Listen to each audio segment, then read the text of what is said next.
So among the gifts that Albert Einstein left us was a definition of insanity, doing the same thing over and over again and expecting a different result.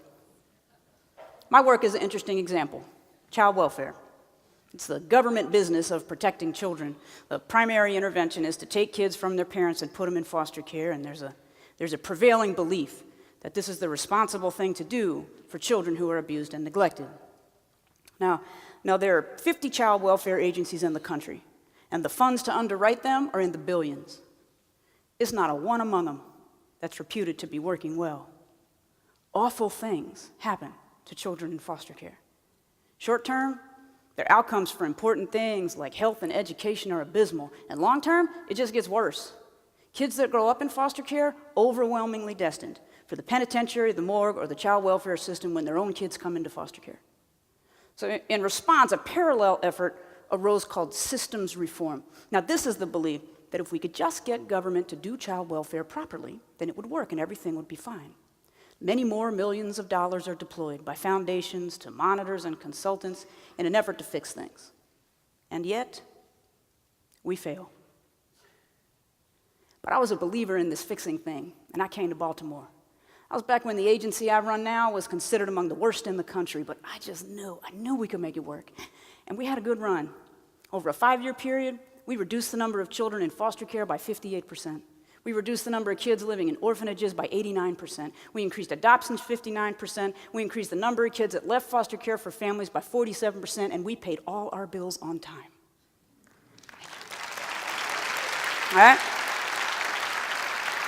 Now, so you could see that as to the matter of whether or not we can make child welfare work, my thirst is quenched. The thing of it is, this kind of success in child welfare is relatively unheard of, so it begs the first interesting question: how did we do that? You're not going to be surprised with the answer. We articulated a mission and repeated it like a broken record: kids ought to be in families. We used data to drive our work so we could see all the time, globally, what was happening in our system, and also know very specifically which kid needed what thing from us right now in order to get home. And we embraced the practice of accomplishing tasks, one after another. We ran it very lovingly, like a business. So accolades and awards start rolling in, and I really appreciate that, because we fixed it. And now, I run a well-oiled machine that does an outstanding job of taking other people's children. It does it with tremendous efficiency. I regret that this success has not also resulted in us actually helping people. Now, the abuse and neglect is awful for children. It's terrible, absolutely. When we also then take them from their families, we're digging a wound so deep, I don't believe we have a way of measuring it. This dismantling of families, it has enormous consequences. Kids that grow up outside of families, they don't master the things that can only be learned in that context, like who to trust and how to love and how to take care of yourself. And that, frankly, does more damage than the abuse and neglect that brought the kid to my attention in the first place. And that's when I understood. The reason child welfare isn't working is because there are children in foster care. It's not that government's doing it badly. It's that foster care is a bad idea. The error is the intervention. And the crazy part is we still believe. We just keep doing it over and over and over and expecting it to work. So that begs the second interesting question. Why would we do such a thing? Let's allow for a minute that the following is true. First, it feels good to save kids. We get a great injection of adrenaline when we rush in, and our brain responds to that stimuli just like we do anything else that feels good. We want more of it. And when we figure out how to keep returning to that good feeling, we start thinking that in and of itself is success, right? We're mistaking something that feels good to us for something that's actually helping other people, because if it feels so good, we must be doing the right thing. Second, child welfare is an industry, and industries are self-protecting ecosystems. Think about it. The only time the federal government pays me is when I take somebody's kid. And as soon as that kid's in foster care, they instantly become a commodity, and the industry starts to wrap around doctors, lawyers, judges, social workers, advocates, whole organizations. The industry is committed to this intervention, this taking other people's children, because that's what it needs to survive. and it's on autopilot now, it's going to do whatever it has to do to stay alive. And this industry, to stay alive, needs other people's children. Third, experts know what to do. We rely heavily on experts to guide our work, and that makes sense. It just also seems notable. One cannot be both an expert and a recipient of this intervention.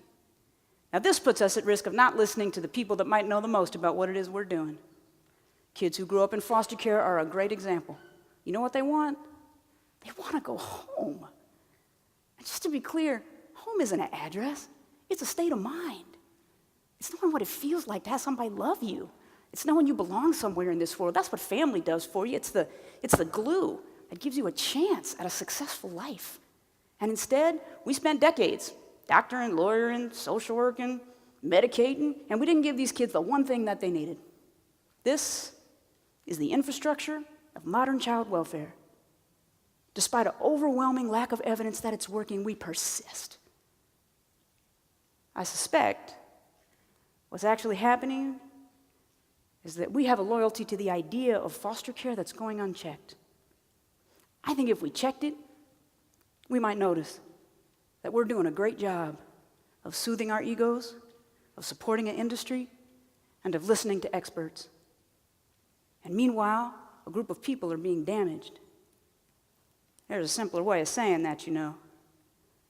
The socially supported, systematic mistreatment of a group that has a technical term. Oppression. Oppression is a word that's usually reserved for use by good people to describe bad people doing bad things, only it turns out oppression is a tricky devil. It gets us good people unwittingly to pick up its weapons and to use them in the name of helping when we have the best of intentions in our hearts. Now, there is, I think, reason to hope. If we concede that soothing our egos isn't the same as helping, and that commodifying people is never what we meant to do, and that listening to people who were struggling might have some value, we could use this moment to move forward in a different way. Moving forward, we could align ourselves with existing activities farther upriver that are disciplined about an ounce of prevention. We could find the earliest moment to intervene with a family long before they need a catastrophic intervention like putting their kid in foster care. So little kids not going to school are a great example. When a 16-year-old's not going to school, they're making a choice. When a 4-year-old's not going to school, they're telling you by not showing up that something's not quite right at home. And when we send someone to tap on those doors to talk to parents about the importance of going to school every day and to listen about what's actually happening in that household, we learn fascinating things. Untreated asthma, so fixable. Unstable housing, harder to fix, but it doesn't mean your kid can't go to school. And what if with the smallest of interventions, we turn a family on to the value of school attendance for the duration of that child's academic career, knowing that the number one correlation to high school graduation is showing up?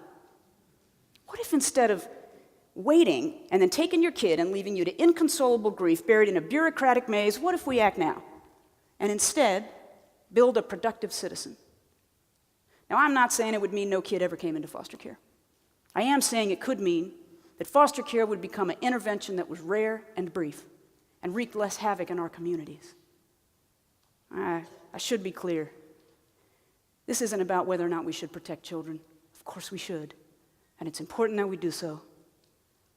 It just seems equally important that we ask ourselves, if we really meant to help that abused kid, why'd we wait so late? Really? Why'd we wait till his head was cracked open? Do we really think that act of violence was a seminal event? Or could it be there was a moment earlier on that gave us a warning sign that a family was headed in a perilous direction, that gave us a window into an opportunity to bring meaningful help? The trick of it is, reorienting ourselves in this way, it won't soothe the ego of the giver, and it won't support the foster care industry. We'd have to be willing to give those things up. The cost in dollars of help that's actually helpful, probably high. The cost to the ego of those good people who will no longer get those warm, heroic feelings, probably higher. The cost to the foster care industrial complex, catastrophic. The payoff for families whose kids might now grow up knowing they belong somewhere, who might yet retain the the birthright of the family into which they were born, that payoff, priceless. But you know what? If you're still not sure, it's all good. Let's do this. Let's keep doing it just like we're doing it and mark our calendars for January 2024. I'll meet everybody back here in 10 years, and we'll review all the kids that went through this mill and how they all ended up, and then we'll discuss how hard we tried to make it work. And then I will give you the shortest TED Talk in history. It'll go a little something like this. Einstein gave us a definition of insanity. Perhaps we should review. Thank you.